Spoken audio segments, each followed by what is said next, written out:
This is St. Pete X, affectionately known as SPX.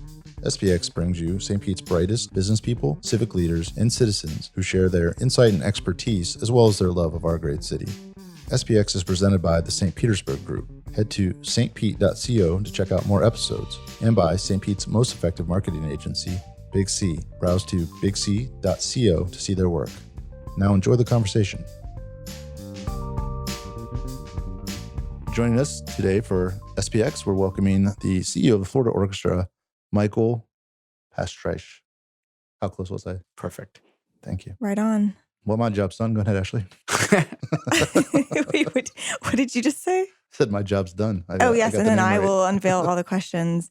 So good to have you here. Thank you so much for having me. Why don't we start from the very beginning? Michael, I think that, people who watch the Florida Orchestra have seen a considerable evolution of your organization since you've taken over. And I'm sure there are a lot of variables to how that came about. But one common denominator is you. Mm-hmm. And one of the curiosities that many have is sort of where all of this originates from an experiential perspective. So maybe give us some insight to your upbringing and sort of where this love of music came from. It's actually that it turned into a love at all is interesting because my father was a symphony manager. He did exactly what I do. I was born the week after he started with the St. Louis Symphony. Then he was in the San Francisco Symphony for a very long time. And I'd say growing up, I despised classical music. And despise is a very mild word. If I woke up in the morning with that stuff blaring through the house, I would be in a dreadful mood for the day. All my memories of concerts as a child are of my mother hitting me and telling me to sit still.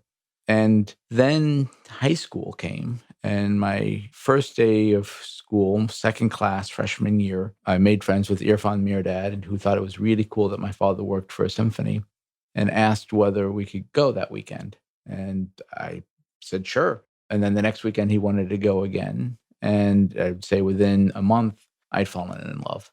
And I would say I've virtually never missed a weekend of concerts since then. Oh. I'm not a musician. I studied trumpet for a year in the third grade, and a teacher told my father not to be sadistic, and that was the end of it. I have no ability, but I have fallen very, very much in love with the music. So can we just touch briefly on your original disliking of classical music? Sounds like it's more dislike for having to sit still and be quiet than it was for the music itself. Well, I'm wondering what you would attribute that to. I don't know if it was when you came of age, or I don't know if it's something about the music that sort of unearths an existential angst. I think it was maybe more, I'm projecting this onto you. I think I was being asked to listen as an adult when I was a very hyper, dyslexic, failing student, kid who was getting into more trouble for stealing and breaking windows and fighting than anything else. Got it. It wasn't what I was there for. The music brought up in you. It wasn't what you were listening to per se. Right. Yeah. I think it was just, I shouldn't have been force-fed that much music. So you're saying the lesson, if Ashley's projecting, is she needs to start listening as an adult to the music. Yeah. It's interesting. I used to think that if you didn't grow up with music on some level, you weren't going to transform to it. You couldn't resonate with you older. And even as I started to see exceptions to that, I continued to tell myself that. But I think, especially now as we're launching our community engagement activities, right? And as we're really trying to figure out how do we serve people who've never been to the concert hall, I'm amazed at the number of people who are coming to the orchestra quite late in life. The transformation that I've seen many, many times that has really, I think, been the most tender transformation that I've seen is I'm amazed how many people in our audience fell in love with the orchestra after they lost their life partner. So these aren't young people. These are people in their 70s who were not deeply rooted in the orchestra. Somehow they went to a concert in that period of transformation, and we became all important to them. Symphony has a magical power that I think I've only really started to come to appreciate in the last 2-3 years. Can you articulate it beyond appreciating it? I haven't lost a life partner, so I can't tell how the music has that impact. But as I talk to people about it, there's a voice that the symphony has that draws them in. I don't know if it is the quiet space, the magic combination of sitting quietly, focusing in a communal activity. There's no other experience like a symphony to have a profound intellectual journey that is entirely your thoughts reacting to the sound and being influenced by the sound around you, and at the same time doing it with lots of other people. Maybe that's why it inspired existential dread in me in one point in my life, because maybe at the age that I was introduced, I didn't understand what sort of plane I was existing with the music on. And maybe as an adult, I should probably, per Joe's advice, dig back into that form of art. But, you mentioned something about appreciating artists of your time and in the relationship to music, with the assumption that you have a different appreciation for music that hails from artists that are sort of living and coming of age during your time. Do you think part of the reorientation to classical music is because we haven't grown up with these artists and we haven't had a life in tandem with them and their own reality, that we aren't innately connected to them?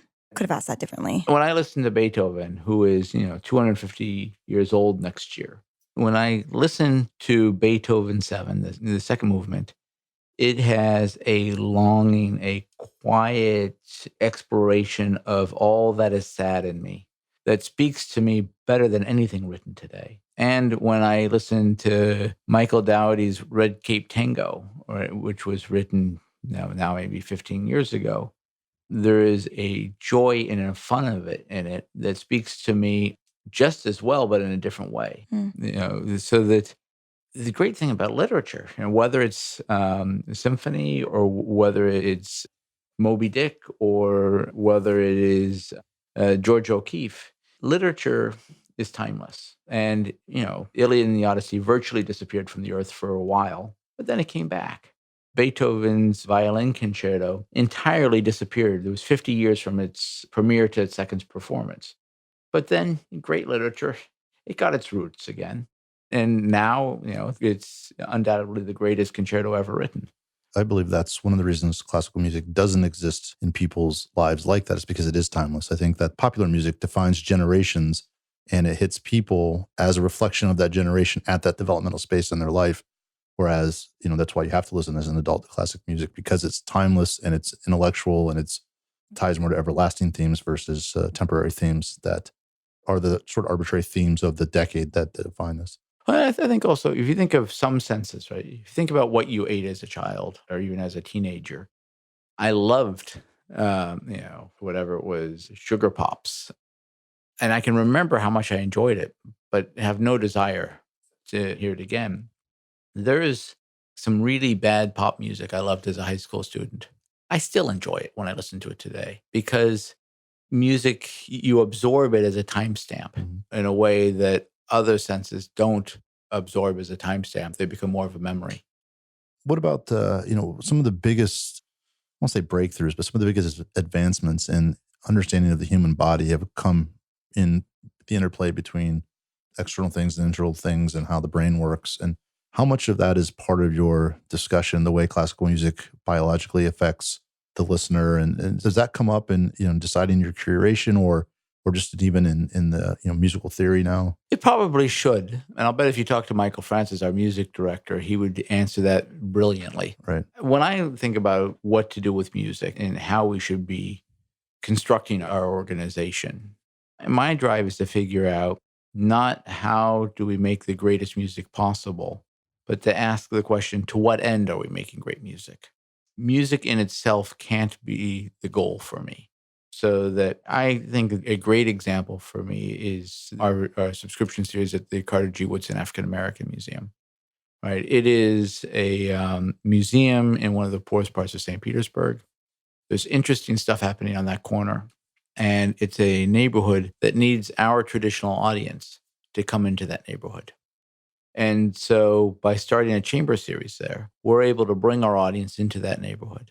The neighborhood is also filled with people who are unlikely to spend $45 to hear a Beethoven symphony at the Mahaffey for a variety of reasons. And with a pay what you can in the neighborhood supporting a local organization, the audiences are about half people from the neighborhood. And since we have a board member who underwrites it, all the pay what you can goes to the museum so they can build infrastructure throughout the year. So it's an example of, yes, we are making great music. People who go to the concerts, we are consistently, the feedback is that it's a phenomenal experience. For me, we're harnessing music to impact a neighborhood in a way that nobody but an orchestra possibly can. And just to take it back a little bit, so you did not pursue a career in music initially, and then what did you pursue a career in?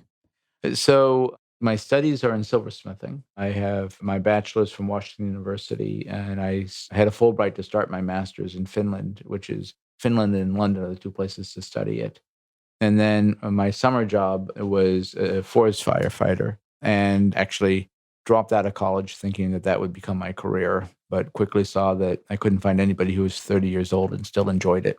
And so I decided that that's actually my first 2 years in college I was an okay student. I think I came back from my college dropout era a very serious student. It was a transition point. So kind of staying back, you silversmithing and firefighting, and then there was music.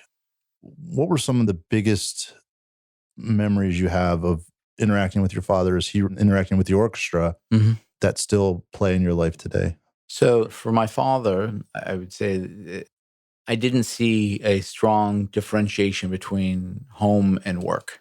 He is a brilliant person. His symphony was central to who he was. His shirts all said San Francisco Symphony or St. Louis Symphony. There was paraphernalia all over the place, and we went to concerts regularly. And so, when he had me during the day, for whatever reason, I would be brought to Powell Hall, St. Louis Symphony's concert hall, and put in the box office with Ann Rice, the box office manager. And my job would be to take the ticket stubs and put them in numeric order, or count stubs or whatever needed to be done that a 6 or 7 or an 8-year-old could do. Later in life, the St. Louis Symphony had a fundraiser, a gypsy caravan, which was sort of a big, giant garage sale in a parking lot, and I would help with those. And then by the time I was in high school, the San Francisco Symphony, both my freshman and senior year, had negotiation with the musicians.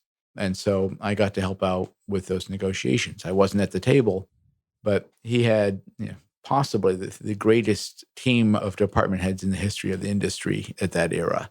And so I got to be part of the caucuses. And then when they would go in to negotiate, my job was to type out the words that had been agreed onto and then Xerox them so they were about the same size as the contract, and then Xerox the contract and cut it and paste the new words into the document. You were writing the contract. Yeah. And so then How old were you then? That was my freshman and senior year in high school. Okay. So that when they came out of their negotiations, they would have the language all ready for them.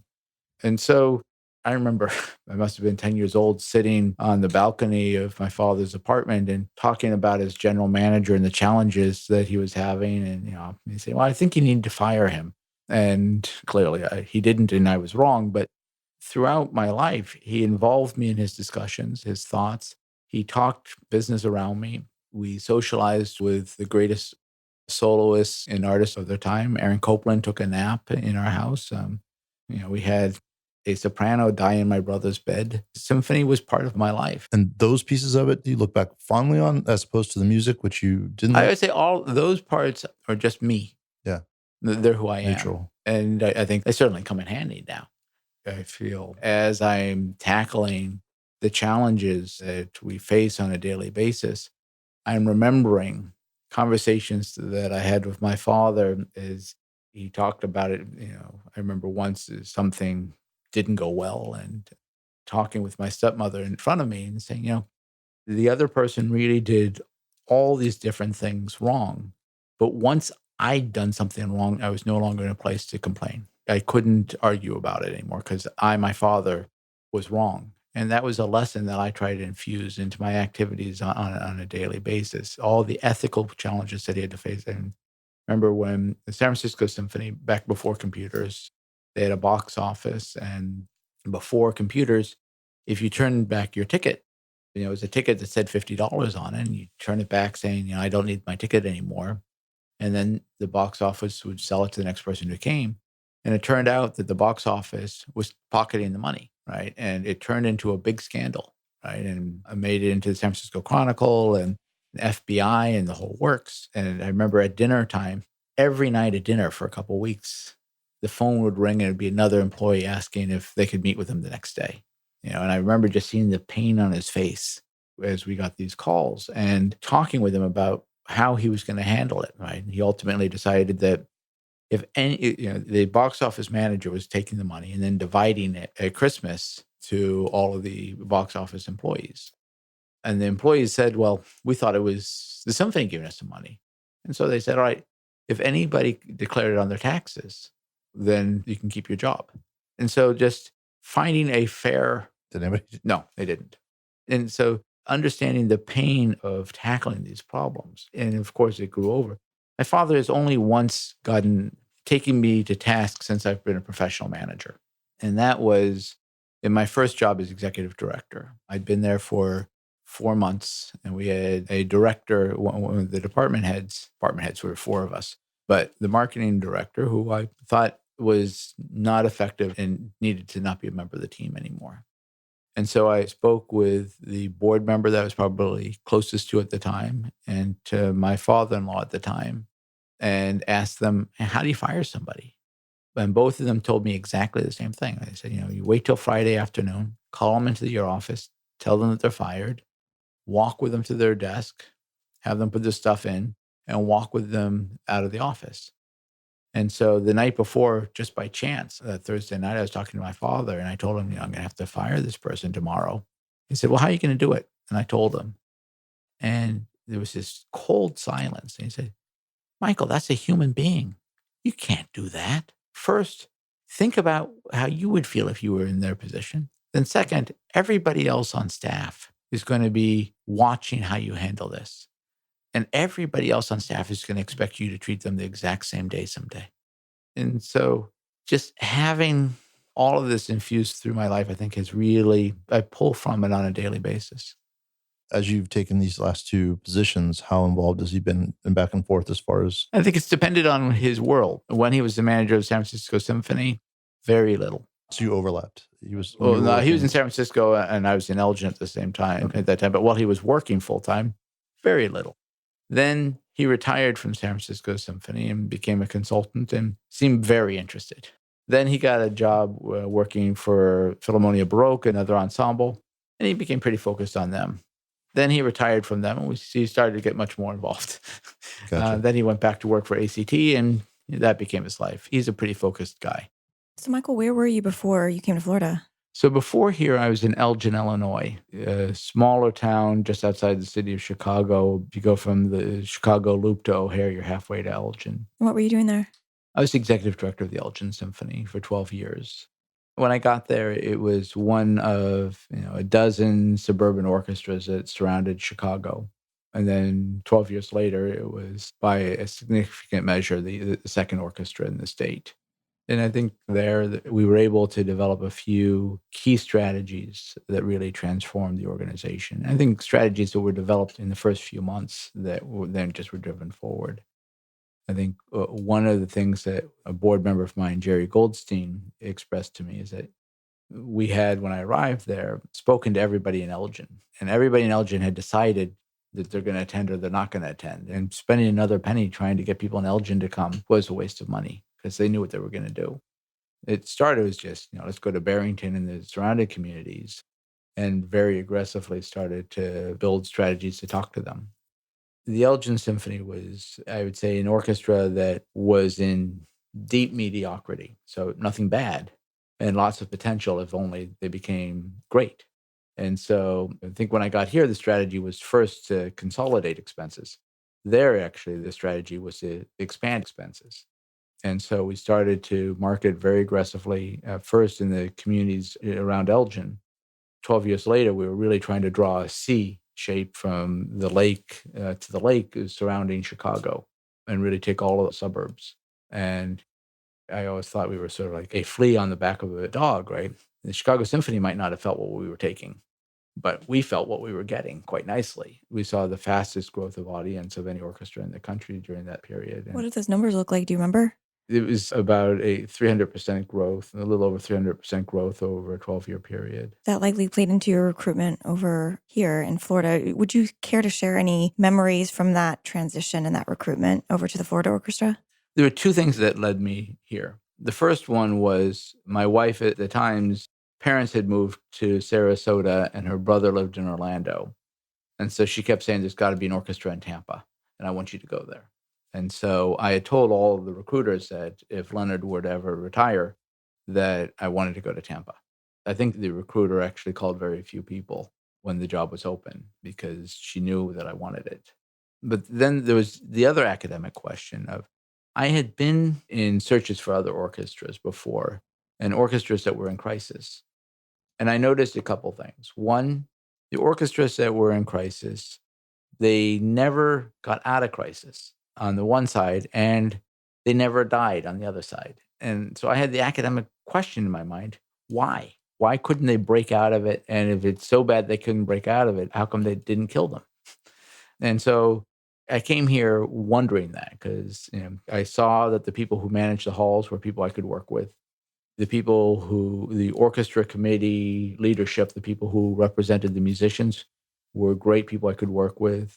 The board chair, Jim Gillespie, was somebody that I could see that I would mesh well with. So felt like if I was going to jump into it in some orchestra, this was probably as good a place to do it as I was going to find. And perhaps the next logical question is, so why don't they die or why don't they break out of it? They don't break out of it because it is such a big challenge to break out of it. Orchestras are cash rich. By the time the season starts, we have all of our subscription money in the bank. We have most of our sponsorship money in the bank. We have all this money for stuff that hasn't happened yet. So if an orchestra gets to a point where it actually has to borrow a penny, they're already deeply in a hole. So unless you have an executive director who has really made sure the board understood the position, they get into these deep holes without even knowing it. And so, in this case, we had $3 million of debt, right? In addition to all that cash flow stuff. And so that's one challenge. It's a big challenge by the time you're in crisis.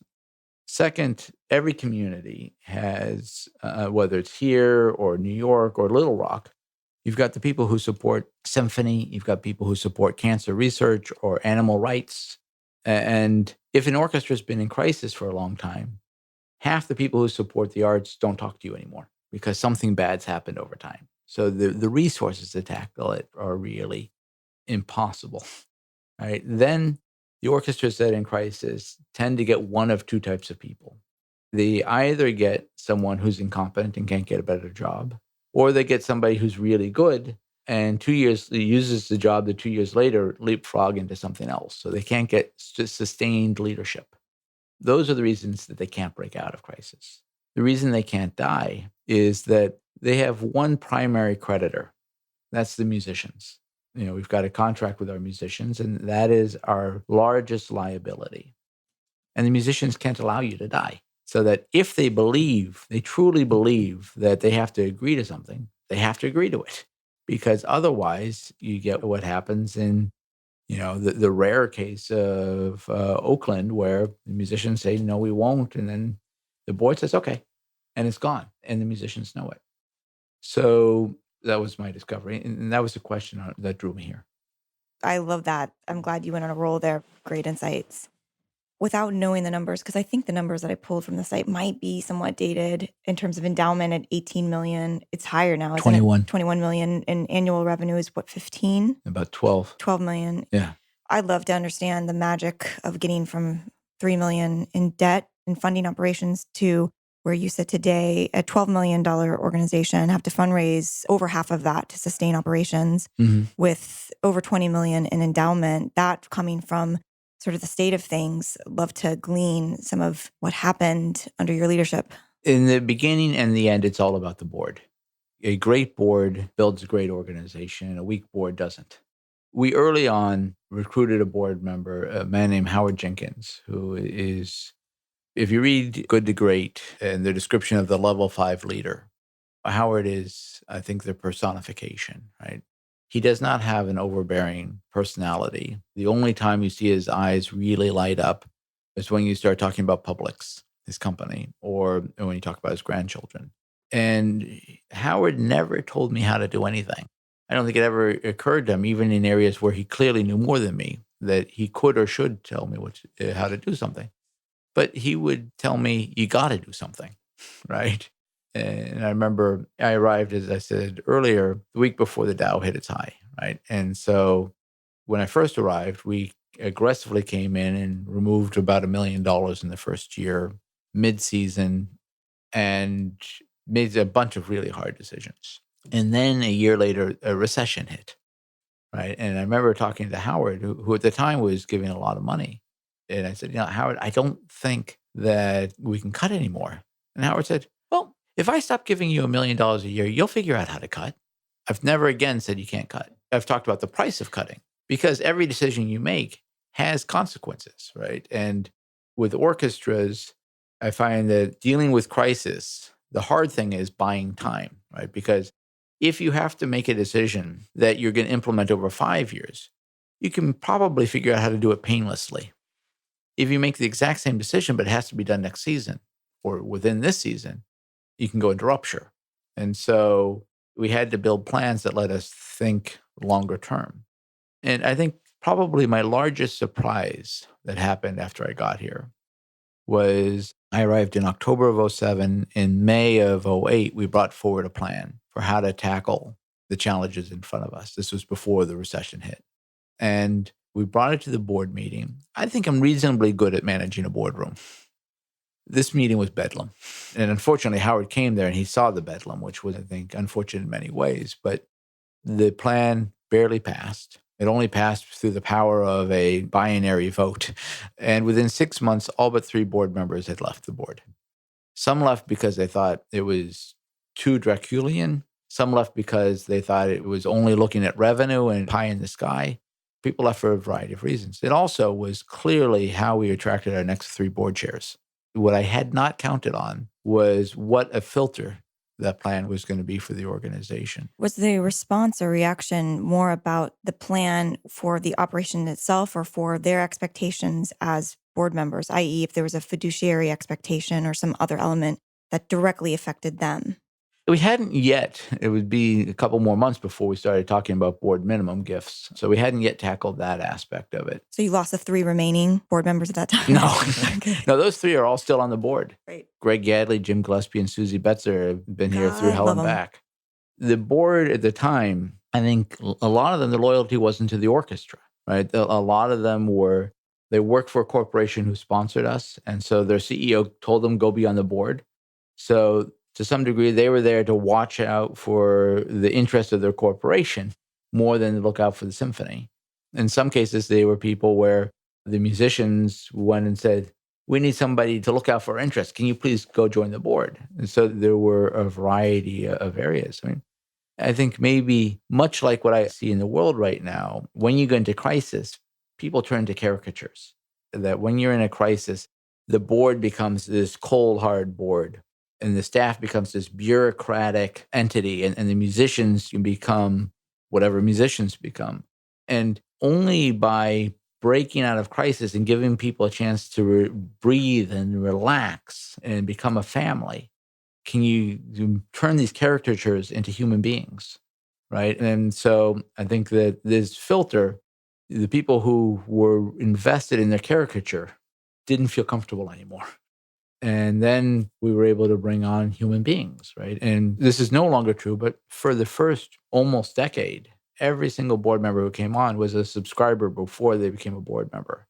So we brought people who profoundly loved the music and who had great business acumen and brought them both together. And I'm probably talking too long, but I think it is important, so I'm going to stick with it for a moment. Because I've seen boards with great business people who aren't tied to the mission of the organization, and that fails. I've also seen boards with people who love the orchestra and don't have an ounce of business acumen. And that's absolutely no better either. You need a board of people who really live the mission of the organization and can really understand business implications. That was great. I'm curious about in the moment when you lost all but 3 board members, you were very new to the organization, and now you have the perspective to sort of look at them as caricatures or Right. have that perspective and then to see the value in what you've now created in that family. But can you describe how you sort of had the emotional resilience to not knowing what was going to be the ultimate fallout by losing nearly 100% of what had been built?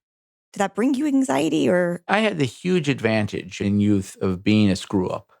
and being the disappointment throughout my life, so that I'm used to that. It's how I've lived my life. So I think I enjoyed it. Yeah, I enjoyed the battle, and I enjoyed seeing the difference from day to day. Did you enjoy the battle because you had a vision that you were fulfilling, or did you have a generally right path you knew you were on? And it was more of a tactical enjoyment. Yeah, I think the latter. The whole concept of vision, I don't know what vision is. We talked a little before we went on and turned on the microphones about Jim Collins and Good to Great. Right. And I've read all of his books multiple times. And in the beginning, his first book, Built to Last, he talks about vision. And he talks about BHAGs and all sorts of what I think is rubbish.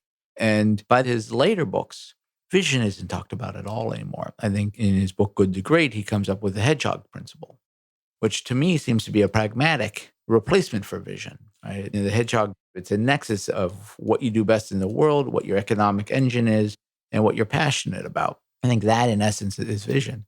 And in his book, How the Mighty Fall, he talked about the CEO of Hewlett Packard and the CEO of IBM, who were both brought in to save failing organizations.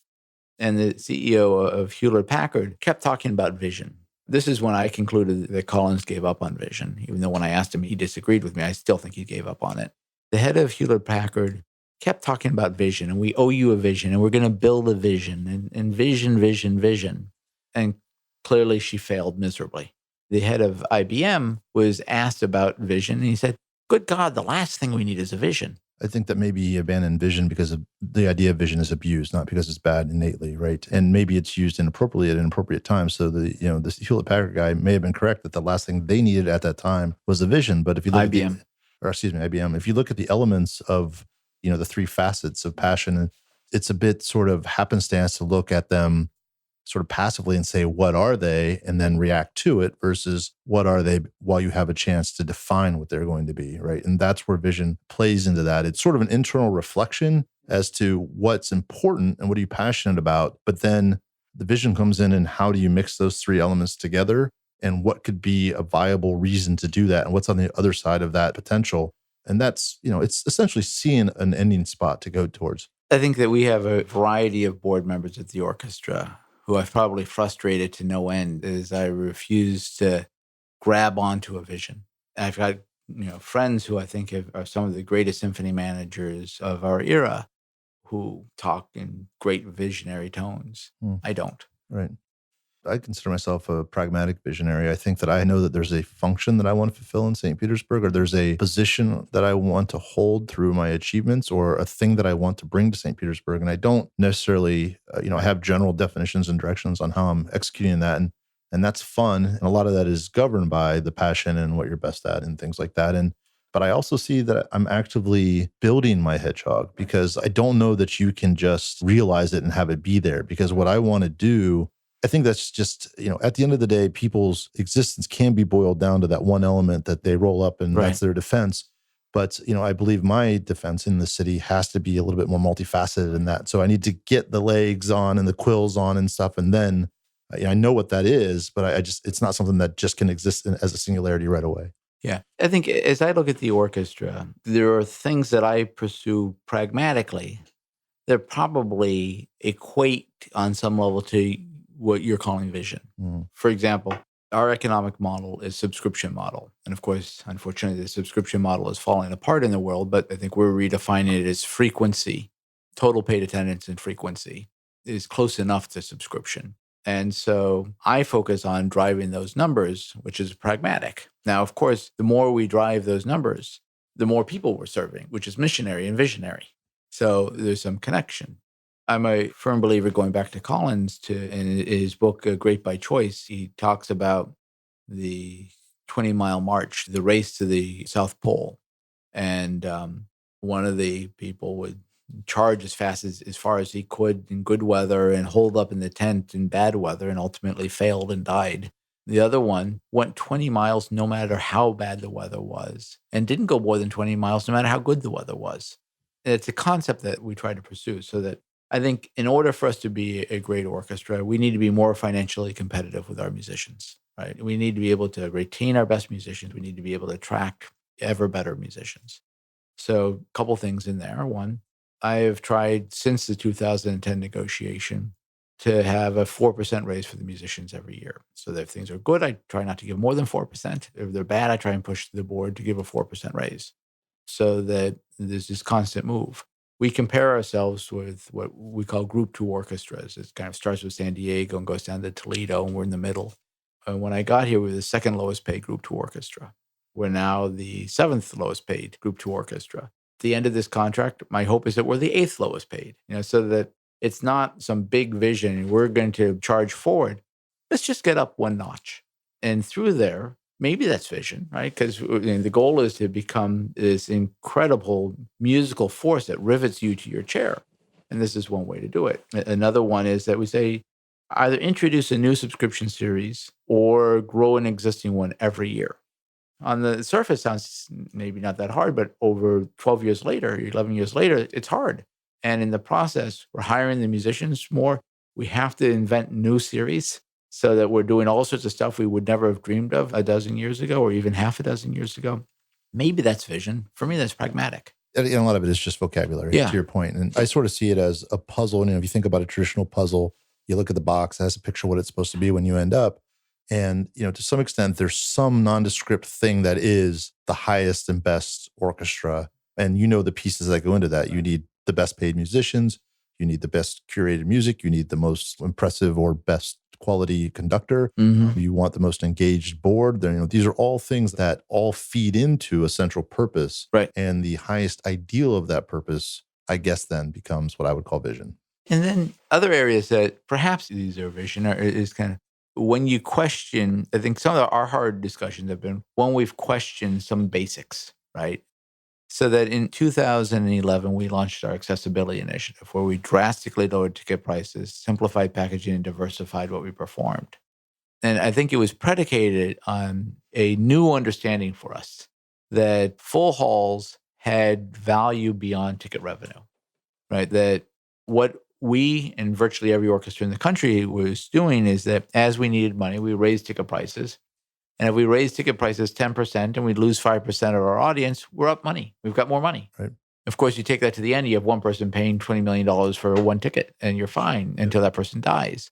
And so we realized the 5 values of a full hall beyond ticket revenue are: 1, it's a better experience to be in a full hall. If you're the only one there, you wonder what you're doing wrong. 2, musicians play better in a concert hall. It's an interactive experience. 3, only a third of our revenue comes from tickets. So that means 60% comes from fundraising. One could argue that we're not in the ticket selling business, we're in the fundraising business. And a full hall are more potential donors. Mm-hmm. Next, our current donors feel better about supporting us when the hall's full because they see we have a future. And then finally, we can fight better when the hall's better, right? If we're having a problem with a mayor or a hall manager or whatever it is, we can look out for our interests better if our hall's full than if it's empty.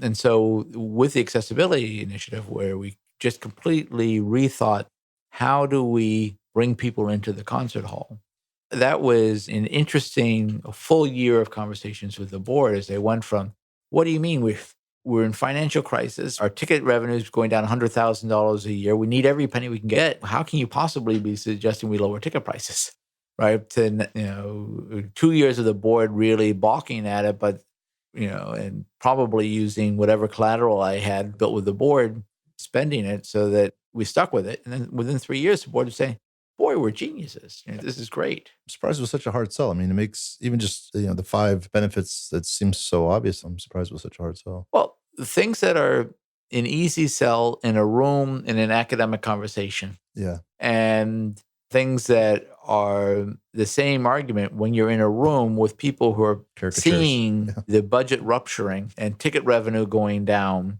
and we got to get money. Yeah. You think differently, right? And so a lot of tackling a challenge is, I think, trying to figure out how do you get breathing room.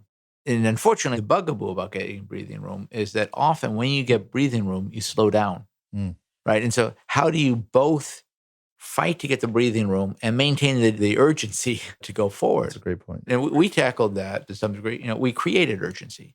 For example, we had a line of credit, $3 million line of credit. We decided that anytime we could get money, we were going to pay down that line of credit. So that meant that we stayed in crisis for 4 years, even though we were having surpluses, right? Even though in theory we didn't have to be in crisis, but we needed the pressure, right? We needed to make sure nobody for a second thought they could let up. Do you think that nonprofits should be showing surpluses? I mean, do you think that you want to stay? Absolutely. Yeah. I mean, so let's talk about the role of finance in a nonprofit. So as a nonprofit, we're not bringing in money so we can pay shareholders or bonuses. And I think a nonprofit leader should never get a bonus, is my personal belief. We're there to serve the community, to make it a better community. And finances are a tool. If you have more finance, then you can think more strategically. If you have less finance, you can think less strategically. If you're financially strong, you can experiment with innovation. You can figure out what parts of the community aren't being served. You can figure out how you can serve the people you're serving now better. You can do all sorts of stuff if you've got money. And if you don't have money, then you go from a focus on serving to a focus on survival. And when a nonprofit is focused on itself, right, that's the last thing a nonprofit can be focused on, right? So when you're in a world where you're focused on yourself, you bring yourself down a deadly spiral. What about the donor's perspective, though? If you come to them in a state of, if you don't help us, we cease to exist, versus we're doing great and we can do more, do you see a different response on the other side? Well, different, yes, but what different means is curious, because there's no doubt that there are board members and community members who love whatever your nonprofit is. Or if you go and you say, we're going to die if you don't give money, who will make a gift because they believe in your mission and they don't want you to die, but you wear them out. They'll do that 1 or 2 or 3 times. And then at some point they'll pack in the towel because they'll, It's zero sum. Right. And they want the support because they want to make a difference. And when you're fundraising on a deficit, it's filling a hole. If you're fundraising from a position of strength, it's about vision. You mentioned we got to the part where you were down to 3 board members, and that gave you a chance to really, have a concept of a board and be in a position to shape the structure of the board the way you wanted.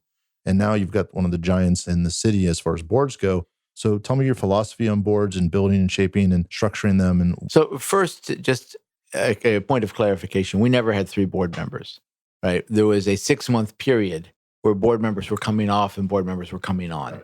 So we talked a little bit about it earlier, right? I think board members have to be people who both have an intrinsic belief, a dedication to the mission of the organization, and have to have a strong business acumen.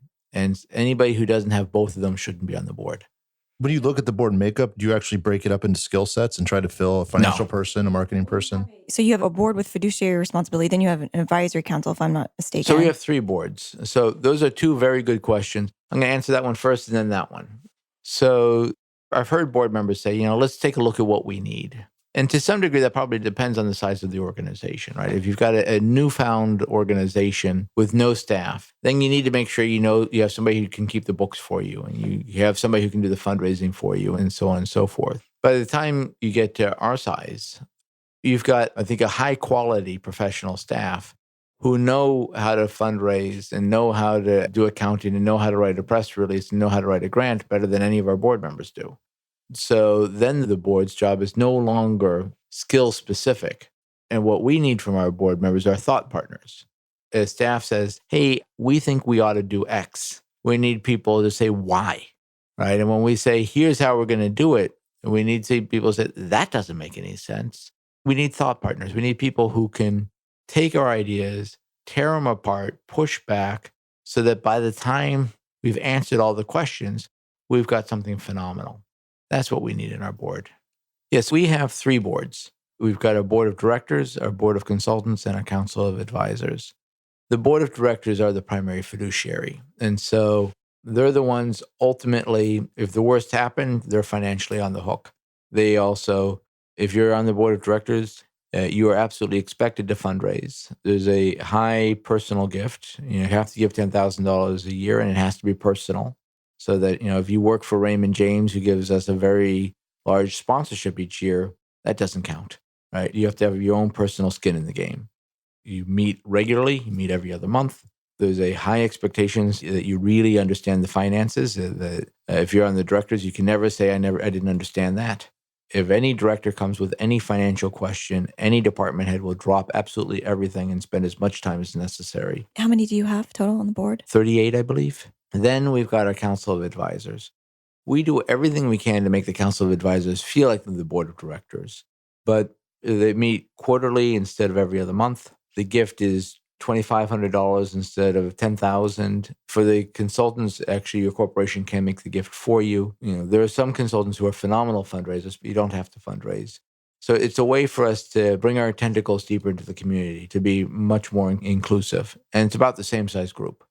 And then the council of advisors, they've done their time and they want to stay on the inside. And so we meet with them twice a year and we have a good, candid state of the nation conversation with them. An emeritus board, essentially. Yeah, largely. And I think nobody's joined it in the last 8 years. I'm wondering if you actually, when you talk about financials, look at the potential, for lack of a better word, windfall that could come through bequest of your current constituencies in terms of planned giving and legacy giving, and how that sort of factors into not vision, but in terms of, you could find yourself with a pretty large sum of money over the next decade or so, especially here in St. Petersburg and here in Tampa Bay. And you're in a unique position compared to other nonprofits who are dealing mainly with youth or young families. And if you look at your current constituency, it'd be hard pressed not to be aware of that. So clearly there's about to be a major generational shift. And we are clearly trying to develop strategies to make sure that we come out as strong through that as possible. We're also moving into a world where we are finding more and more ways to serve the community that has little or no revenue. Right. So that if you go back to when I got into the business, as a professional, not as a kid, but as a professional, 25 years ago, orchestras were about half earned revenue. Now we're a third. So that as time goes by, that will shrink. And so we're going to have to grow our endowments in order to make the difference. The reason the percentage through earned revenue is going to change is a variety of things. But one basic thing is that in organizations like symphonies, like universities, at least universities before they invented distance learning, is that there's not much room for innovation to save money, right? If you work for Apple and you're making cell phones, over time, you'll find ways to make them more efficiently or to make them faster. And so that helps fight inflation. In most forms of business, innovation helps make it cheaper over time. And so inflation goes up, you find savings, and so your expenses don't go up too fast. In 1900, it took about 100 musicians about 40 minutes to play a Mahler symphony. 118 years later, it takes the same number of musicians, the same amount of time to do the same amount of work. There's been no efficiency whatsoever. There's nothing to help offset inflation. And so as that happens, we need to find other ways to make it so people can come. And what the orchestras have been doing and what the arts have been doing is we've just been raising our prices. And the price of attending the arts over the last half century has gone up at a rate that dwarfs inflation, so that much of the country just can't afford the arts anymore. We found that in 2011 when we drastically lowered ticket prices, right? We knew basic economics say lower price, demand goes up.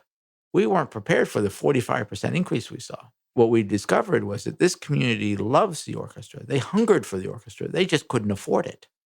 And so then we have to figure out, how do we tackle that? And endowment is certainly one of the many ways.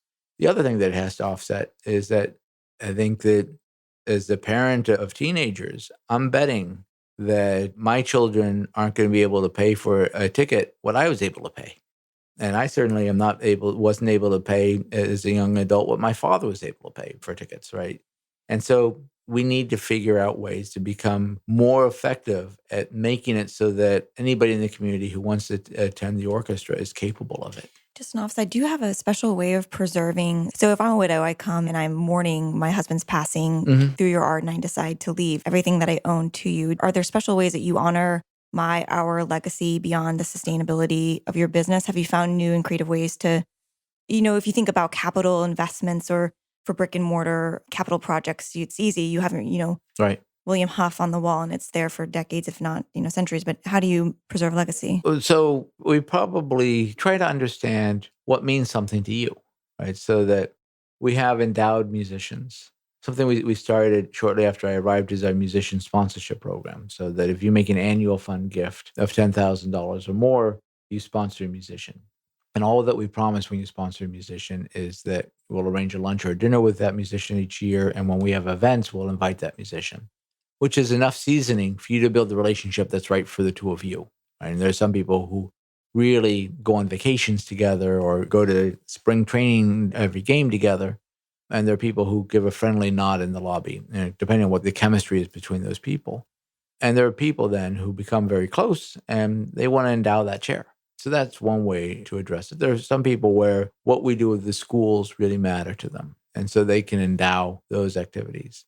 What's surprising to me is that most of the bequests that we get are not designated at all. They are left to the organization to do what we think is the best use of them. And our policy is to put it into our endowment and not to spend it, but to spend a little bit of the interest each year, because we see these tidal waves of new activities that we're going to have to go and get into in the future if we're going to be the servants that we have to be. I was surprised to hear you say this is a bit of a change of subject. When you the Apple example, I still feel like that's just one sort of lane that innovation plays in. There are quite a few other lanes that aren't product based, so it may take 40 minutes to play the piece with 100 musicians, but you may be able to heal someone's medical absolutely, problem. Right, yeah. Absolutely. I mean, what I think symphonies do brilliantly. Symphonies, I think, are great at figuring out what can never change. I have no doubt in my mind that in 100 years from now, you'll have large rooms with people who sit quietly and listen to a Beethoven symphony played by a group of 70 or 80 musicians. Those musicians might be holograms for all I know. The people might have chips in their brains where they're able to see the notes. Who knows?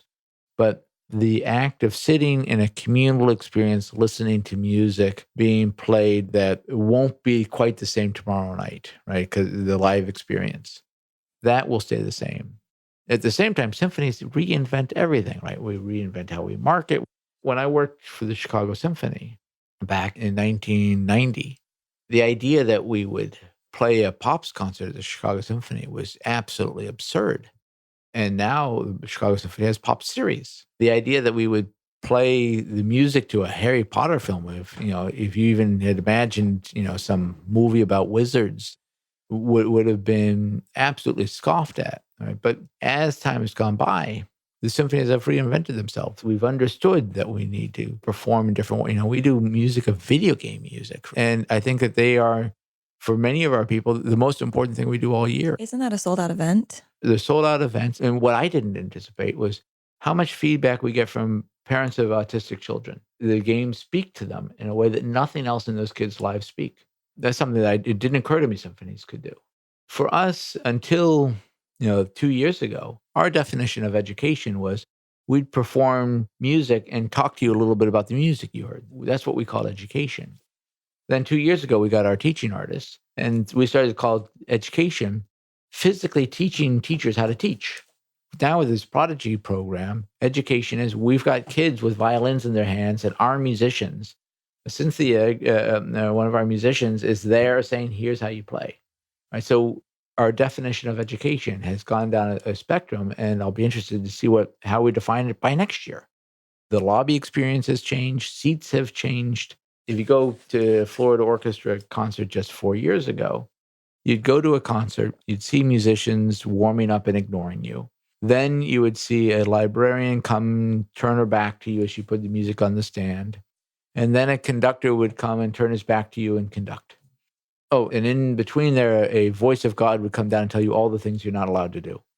And now when you go to a concert, the musicians are warming up and ignoring you as always. But then they leave the stage. They come as a group, and so that the audience can applaud to them. They bow to the audience. There's an interaction there. One of them continues to stand and asks you to turn off your cell phone. That's the one thing they continue to do. All the other don'ts are gone. And they tell you a little about themselves. They usually compete for how they can be humorous. They build a bond. Then the conductor comes out and talks a little bit about the program you're going to hear. And then the concert starts. It's an entirely different experience. And I think that we have to constantly be asking ourselves, how do we reinvent the orchestra? How do we reinvent every aspect of us? Well, guarding as preciously as we possibly can the core of who and what we are. That's great. Let's finish up with our big ending favorite topic, Michael Francis. What's it like to work with this gentleman? Michael is discipline incarnate. What I think Michael does for me in working with him, I've never met somebody who knows how to push for the ideal, sense when it's the 11th hour, and become incredibly pragmatic. When he's on his programming, I think is brilliant. He thinks more holistically about programs than anybody I've ever met. He's not an easy guy to work with. Doesn't matter if it is how to perform tonight's concert or what our brochure looks like. He has an opinion. He has a strong opinion. He pushes you. And it's not that he's pushing you for his idea. He's pushing you to do something 5 times better than you've done it already. Explain his charisma. I don't know if I can. There's energy. There's clearly an intelligence that dwarfs everybody else in the room. And at the same time, a humility that I think comes through his religion. He's just magic. He can go from, this imp-like humor, British humor, to really deep, serious conversations about the state of the world or how do we touch the soul of human beings. He's clearly driven by deep missions within himself. You can talk about his football or our football or car racing or golf or Shakespeare or Beethoven or jazz. And his deep knowledge is extraordinary. And I hear it was true with Kennedy. I met Barack Obama when he was my state senator. I felt it, and I feel it with Michael. There are these rare people who have this natural magnetism, and Michael's got it in spades. Perfect. Thank you. Yes. Really appreciate it. Thank you. Thank you for having me. You made it to the end of another great episode. For show notes, head to stpete.co to the show notes page, which includes links to all the resources mentioned in the show, as well as quotes and key insights from the show and information about the guest and the host. Thanks again to our sponsor, Big C. Head to Big C, that's BIGSEA.co to check out their work. And if you like what you heard, make sure to share this episode on social media and leave a comment. See you next time.